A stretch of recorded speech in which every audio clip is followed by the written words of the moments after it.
안녕하세요. 사랑하는 성도 여러분. 계속해서 말씀 되신 주님과 함께 통독함으로 동행하고 계시죠? 오늘 우리가 읽을 본문 말씀은 신명기 24장에서 26장까지 통독 분량이 됩니다. 그 내용 가운데에서 오늘 3장의 말씀을 살펴보면서 말씀을 주시는 그 하나님의 교훈을 듣는 시간이 되었으면 좋겠습니다. 먼저 신명기 24장에 읽어보게 되면 수많은 인간관계 속에서 비롯되는 문제들에 대한 규정과 질서에 대한 내용들이 적혀져 있습니다. 가령 예를 들면 결혼을 했다가 이혼을 할 경우에 대해서, 그리고 이혼을 했다가 다시 재혼을 할 수 있는 경우에 대해서 이런 부분들에 대한 하나님의 규정이 적혀져 있죠. 그리고 돈, 재정을 빌려주고 갚는 부분에 있어서 또 지켜야 될 부분들에 대한 이야기도 적혀져 있고, 특별히 24장은 사회적인 약자라고 볼 수 있는 객, 고아, 과부에 대한 규정이 낱낱이 기록되어져 있는 장입니다. 그러니까 하나님께서 모세를 통하여서 신명기 말씀을 주시면서 이 신명기 24장에 관해서는 관계 속에서 비록되는 수많은 문제들에 대한 하나님의 질서, 규칙, 규정에 대한 이야기이죠. 그것이 바로 25장까지 이어지고 있거든요. 25장이 보면 관계 속에서 발생하는 그런 문제들이 재판까지 이어졌을 때 어떻게 할 것인가에 대한 이야기가 적혀져 있습니다. 수많은 인간관계 속에서 발생하는 시시비비를 가릴 때 재판에 대한 규정이 어떠한가이죠. 그중 하나의 예가 아내가 있는 형제가 죽었을 때 그 가정이 어찌해야 하는지, 이 의무를 지켰을 때와 지키지 않았을 때의 재판의 규정들에 대한 내용입니다. 그 규정을 지키지 않았을 때는 또 어떻게 조치할 수 있는지에 대한 상세한 부분까지도 신명기 25장은 우리에게 알려주고 있죠.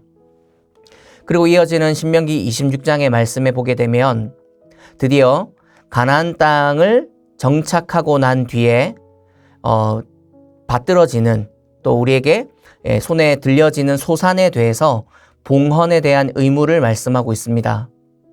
봉헌을 할 때 어떤 고백과 함께 드려야 하는지, 어떤 마음으로 하나님께 이 예물을 드려야 되는지에 대한 안내가 적혀져 있는 것이죠. 특별히 셋째 해 11조는 레위인과 객과 고아와 과부를 위해서 사용해야 될 것을 말씀해주고 있는 부분입니다. 그러니까 오늘 우리가 통독할 이 부분을 다 3장을 읽어보게 되면 많은 인간관계 속에서 드러나는 문제들 앞에 하나님이 우리에게 주시는 규정과 질서에 대한 내용이고, 그것이 결국 재판이나 혹은 또 이 시시비비를 가려야 되는 부분 속에서 우리가 어떻게 해야 되는지를 말씀해주고 있다는 것이죠.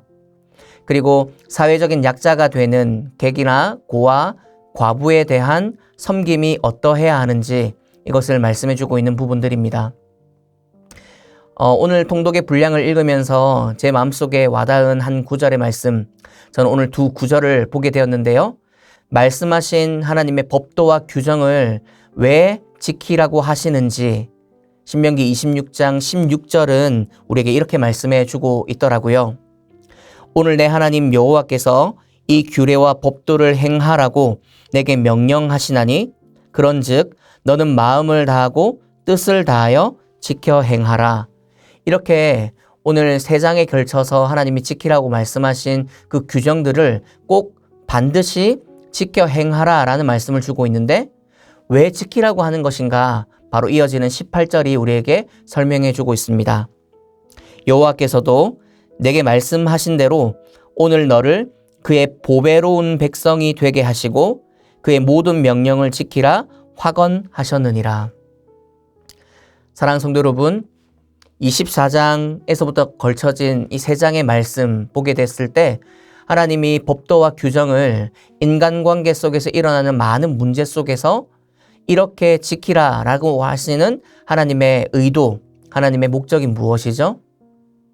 하나님의 보배로운 백성이 되게 하시려고 하나님을 닮은, 하나님을 드러내는 영광스러운 아들과 딸들이 되게 하기 위한, 세우기 위한 하나님의 마음이다. 이렇게 성경이 우리에게 기록해주고 있습니다.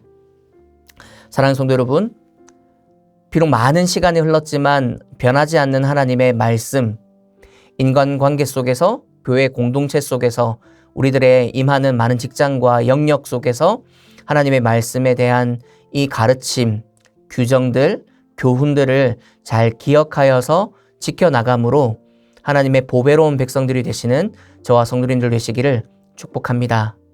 기도하겠습니다. 사랑하는 하나님, 오늘 주어진 말씀을 읽으며 이스라엘 백성들에게 주셨던 여러 법과 규정에 대해서 배우게 됩니다. 모든 법도와 규정을 마음을 다해 지키라고 하신 이유가 하나님의 보배로운 백성들로 세우기 위함이었다는 것도 함께 말이죠. 변치 않는 하나님의 말씀의 법도를 지금의 우리도 잘 지켜내서 주의 신실한 백성으로 보배로운 자녀들로 살 수 있기를 원합니다. 그렇게 인도하시고 우리를 통치해 주옵소서. 감사드리며 예수님의 이름으로 기도드립니다. 아멘.